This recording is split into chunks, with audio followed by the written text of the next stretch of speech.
Okay, next. Sino tong Alexander? So hindi pwede si ano, hindi pwede si Horace Smith, hindi pwede. So si Alexander John Forsyth, anong pinag-uusapan natin diyan? Kay Alexander John Forsyth. Yeah. Pagka Alexander John Forsyth ang pinag-usapan, Alexander John Forsyth, ang pinag-uusapan natin diyan yung tinatawag nating priming mixture. Priming mixture. So, ang tanong, Sir, yung kay Alexander John Forsyth po ba na priming mixture, ano yung naging, ano niya, naging magandang contribution niya? Okay? Dito sa part na yan, sa priming mixture niya, naging mas madali ang pagpapaputok ng isang bala. Okay? Sa pamamagitan ng tinatawag nating percussion. Yan, percussion, what? Percussion lock. Pag sinabi nating percussion lock, you are referring to what? Ignition system. Yan, ignition system. Wait lang ha. Hello po. Yes po.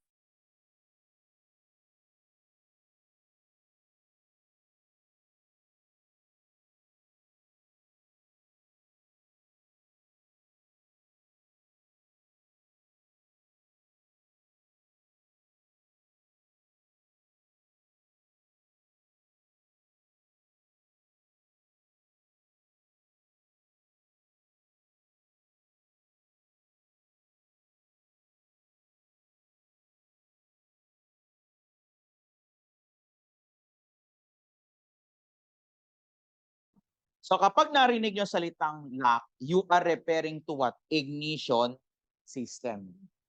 Okay? So ngayon, so ibig sabihin pala, pag percussion system or percussion, pwede nyong sabihin percussion ignition system. So tanong, ano ba yung meron sa percussion? Para mas maintindihan nyo, ano ba ang salitang percussion? Yung pinakapinanggalingan na salita na yan, we call it percussion. Ibig sabihin ng percussion, to beat or to strike. Ibig sabihin, papaluin. Yan, palo. Yung pinag-uusapan yan, paluin. So ngayon, yan yung papaluin niya. Papaluin niya yung priming mixture. Or sometimes, we call it as what? The primer. Yan ha. Tandaan niyo ha. Yung ginawa ni Alexander John Forsyth, ayan yung tinatawag natin na first workable. Yan, first workable ignition. Yan, ignition what? System. Yan ang kauna-unang pinakamadaling gamitin na ignition system. Huwag kayo malilito. Pag nakarinig kayo ng lock, you are referring to ignition system. Hindi po yan yung padlock sa industrial security ha. So ngayon, ano ang nilalaman ng tinatawag nating priming mixture? Ano yung pinaka-component niyan? Ang component po dyan, yung may tinatawag tayong potassium chlorate. Tandaan ha, it is a potassium chlorate. Okay? Then, kasamahan nyo pa na tinatawag natin na carbon. Carbon plus sulfur. Yan yung kauna-unahan na ginawa na uri ng priming mixture. Tandaan nyo, primer. Ibig sabihin yan, madaling kaputukin pero mahinang klase. Yan ha. Tandaan na, ang priming mixture, madaling putukin, mahinang klase. Ang black powder, mahirap putukin, ay mahirap sindihan, pero malakas kung sumabog. Ulitin natin ha. Ang priming mixture, madaling sindihan, mahina kung pumutok. Pero kapag black powder, mahirap sindihan, pero malakas kung sumabog. Okay? So, maiintindihan nyo bakit kailangan ng primer doon sa gunpowder. Kasi ang gagamitin natin para mapasabog ang gunpowder is the primer. Paliwanag yan, ha? So, take note natin yan kung ano ang pinag-usapan natin dito. Okay? So, take note. So, ulitin natin, ha? So, kay Alexander dyan, Forsyth, nakapag-create siya ng primer or the priming mixture. Okay? Anong tawag natin sa uri ng pagpapaputok niya? Percussion lock. Okay? So ngayon, ano yung lock na yan? Ignition system. Pag sinabing percussion or percussion, ito ay papaputukin gamit ang pagpalo. Okay? So take note natin yan. So marami pang uri ng lock, mamaya pag-usapan natin sa mga ginawa dyan. So take note natin yan. So next. Yan. So tanggal na si Alexander Jan Forsyth.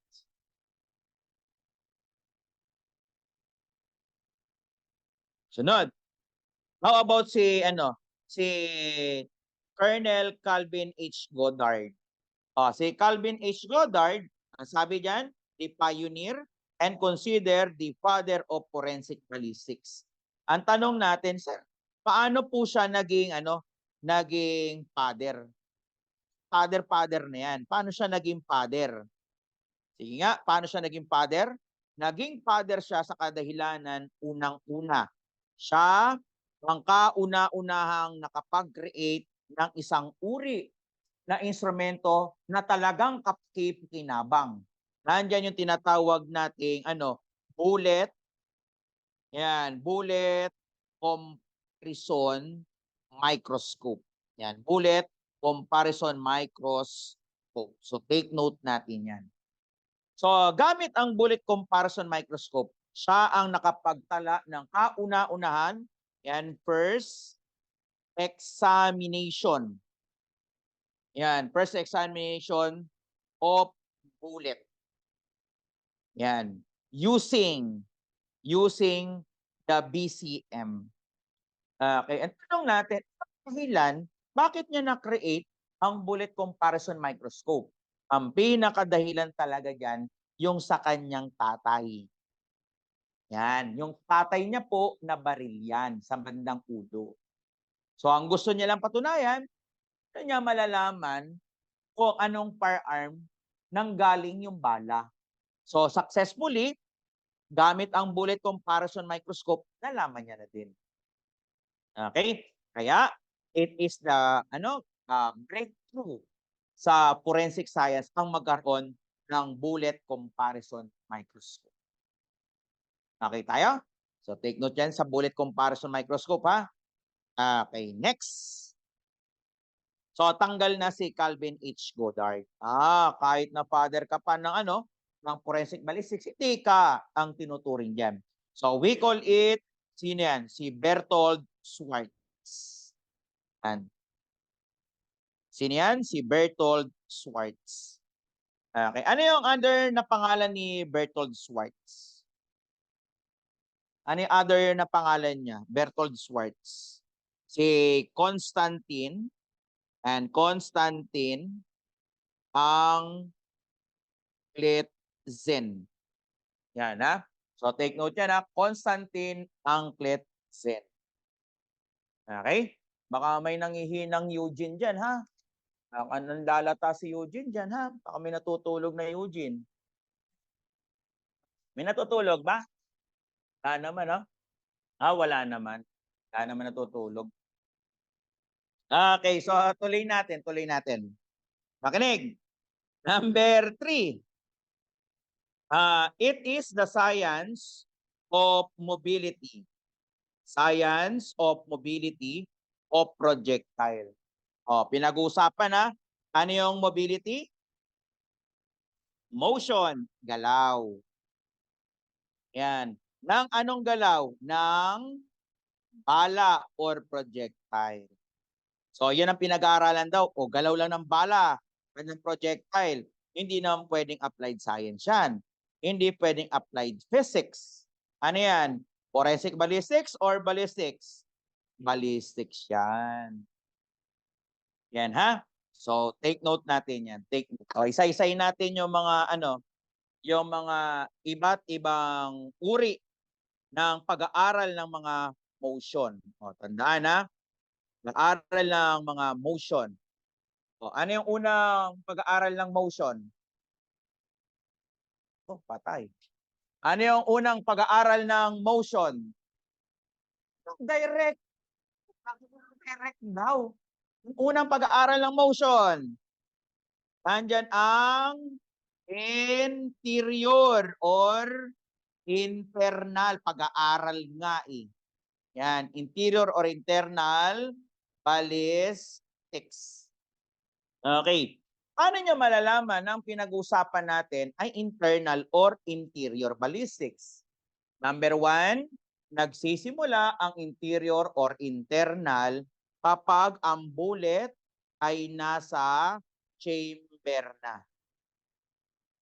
Okay, mag-i-start siya dyan. Sabi niyan, activated. Saan ka? Nasa chamber na. Okay? At hanggang saan? Muzzle end. Yan ang ano nyo. Ayan ilalagay sa utak nyo.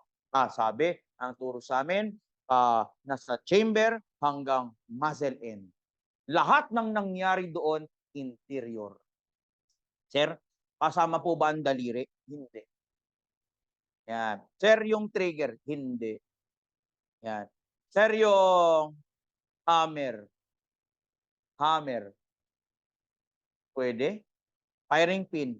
Pwede. Pero ang usapan, nasa chamber. Okay? Ngayon, mga normal na pwede na pumasok sa interior internal fan. Number 2, una, yung tinatawag natin before. Yan, before leaving. The what? The gun muzzle. Bago niya iwan. Okay? Lahat ng nangyayari sa loob ng firearms, interior ballistics. Okay tayo dyan ha. So next, meron namang isa, yung tinatawag nating external, or exterior ballistics. Okay? Pag external or exterior ballistics, ang pinag-uusapan natin dyan is what? Number 1, upon leaving the gun muzzle. Number 2, and number 2, while in flight, habang lumilipad. Number 3, before, yan, before reaching.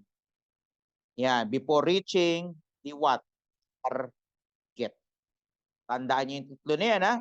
So, upon leaving the gun muzzle, while in flight, and ano pa? Before reaching the target. Bago tamaan, bago tumikit sa tinatawag nating target. Okay, yan ha? Okay, next. May tinatawag naman tayo na terminal. Okay? Terminal ballistics. Yan. Pag terminal ballistics, number 1, ano yung pinag-uusapan natin dyan? Una, upon reaching the what? The target. Before reaching the target. Number 2, yan. Na before reaching the target, ano pa yung sumunod dyan? Yung tinatawag impact. Yan. Impact. Yan. Impact. Okay? Impact. Lakas. Okay? Kapag nakarinig kayo ng salitang impact on the target, ano ang nasa utak niya dyan? Impact. Power. So, yung tinatawag nating knocking power. Yan. Mapababagsak ba ng bullet? Sample na lang nito, sa mukha ng ano, sinapak sa mukha ni Senator Pacquiao. O, 'di ba, 'di ba? Isipin mo gano'n kalaki yung bala, 'di ba? O, knocking power, knockout ka. So, siyempre, kapag may knocking power, merong tinatawag nating energy. Okay? So, take note yan, ha. Yan ang terminal ballistics. Ngayon, pag pinag-uusapan naman natin ang isa pa na uri ng ballistics, nandiyan tinatawag nating ano, forensic ballistics. Sir, meron bang related ito sa motion ng bullet? May pinag-usapan ba dito motion ng bullet? Dito sa forensic ballistics? Wala. Pero mapapansin nyo sa ating curriculum, yung ano, yung branches of ballistics, may 4. 'Di ba? Kaya magugulat ka. Ano magiging 4? Dapat 3 lang. Kasi yung pang-4 hindi naman motion 'yan. Pero so be it, ang sundin natin yung libro na lang natin, terminology. Ilan ang motion, ilan yung branches ng ballistics? 4. Okay, 4 ang susundin nyo na lang. Bakit? Ano bang meron sa forensic ballistics? Ano pinag-uusapan dito? Number 1, the firearm. Number 2, the projectile. Okay? Sir, ayun pa talaga pinag-usapan dyan? Yes, yung kanilang identification. Okay? Yung firearm, makikilala mo, gamit ang kanyang balang ipinutok. Okay? Yung bala na ipinutok, makikilala mo kung saan siyang firearm na nanggaling. Saan sila natagpuan? Maaari sa crime scene, maaari sa laboratory, maaari na dalhin sila sa korte. Yun ang pinag-uusapan diyan. Huwag kalimutan, ang forensic ballistics, makikilala mo ang firearm gamit ang kanyang balang ipinutok na kung saan natagpuan sa crime scene, na dadalhin sa crime lab or laboratory, na kung saan diretso natin kay korte. Maliwanag tayo dito sa forensic ballistics. Maliwanag, ha? So, basic yan sa inyo. Pwede na ilipat? Okay, sige. So, number 3, ballistics. Number 4, branch of ballistics which treats the motion of projectile while it is in flight. Yan. Ano yan? Exterior. Di ba? Kung master mo kagad yung mga dapat mong intindihin, basic yan. Internal. Ano yung meron sa internal? Chamber to muzzle end. Very good. Pangalawa, inside the barrel. Sumunod, external, after leaving the gun muzzle. Ano pa? Before reaching the target, in flight. Terminal, upon reaching the target or impact or effect to the target. Forensic ballistics, court, evidence, exhibit, firearm, and ammunition. So take note yan. Next, a Greek word which the word ballistics was derived means to throw. Ano ba yan? That is a balyo or balyen. Ano pong balista na ito? Actually, ito, controversial pa rin yan eh. Yan, ha? Ang balista, ito ang itsura talaga. Okay? Yung kapag naglalaro ka ng ML, ito yung yung gumagano na umiikot, patawag to?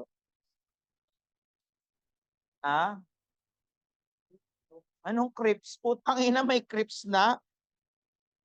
Yung sa sa Clash of Clans, yung gumagano ganon. Basta yun na yun. Yan, X-bow.